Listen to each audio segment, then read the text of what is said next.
Suite de notre série sur le Burundi.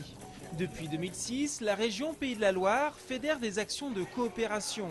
Aujourd'hui, on s'intéresse à un domaine important pour le développement de ce pays, la santé. Le Burundi compte environ 9 millions d'habitants. En 2008, plus de 360 000 naissances ont été relevées. Un chiffre inquiétant sur le plan démographique, mais pas seulement, quand on sait que de nombreuses femmes accouchent à domicile.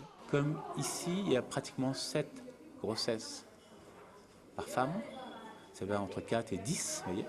Et je dirais même 7 enfants, ça veut dire qu'il y a en général peut-être 8 à 9 grossesses par femme. C'est-à-dire que le risque de mortalité est multiplié par 8-9. Une femme burundaise, à peu près aujourd'hui, un risque sur 12 de mourir du fait des grossesses. Lorsque la grossesse ou l'accouchement ne sont pas suivis médicalement, les risques de complications sont nombreux. Du coup, pour diminuer le nombre de décès, le gouvernement a mis en place un programme d'accès gratuit aux soins pour les femmes enceintes. Il y a 15 jours, un centre spécialisé dans le traitement des fistules obstétricales a d'ailleurs été inauguré au CHU de Bujumbura. La fistule, c'est une lésion de la vessie qui survient pendant un accouchement prolongé. L'écoulement continuel d'un flot d'urine va alors survenir. Les effets sont dévastateurs puisqu'une odeur nauséabonde se répand et dans la majorité des cas, la femme est alors exclue de la famille.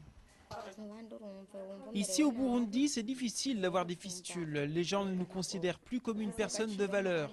Ils se méfient de nous, ils nous rejettent. Je ne peux plus rien faire, même plus aller au champ. L'opération pour traiter la fistule est réalisée par 2 médecins de gynécologie sans frontières.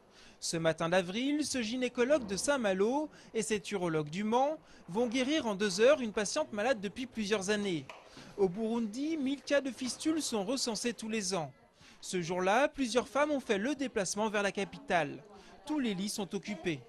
Au Burundi, le personnel des hôpitaux ne dispense que les soins. Les patients doivent se nourrir et faire leur toilette avec leurs propres moyens. Une étudiante en médecine m'explique alors ce qui se passe au fond de l'hôpital. C'est une place qu'on a donnée à des familles qui ont des malades ici, où ils font leur cuisine. Donc je vois des femmes qui font leur cuisine, je vois des marmites, des rasiers. Il y a des habits étendus.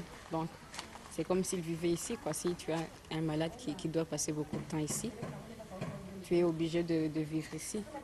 Par manque de moyens et de personnel, les hôpitaux burundais ne peuvent pas apporter autre chose que l'acte médical. La plupart des soins sont de plus payants et uniquement accessibles aux plus aisés.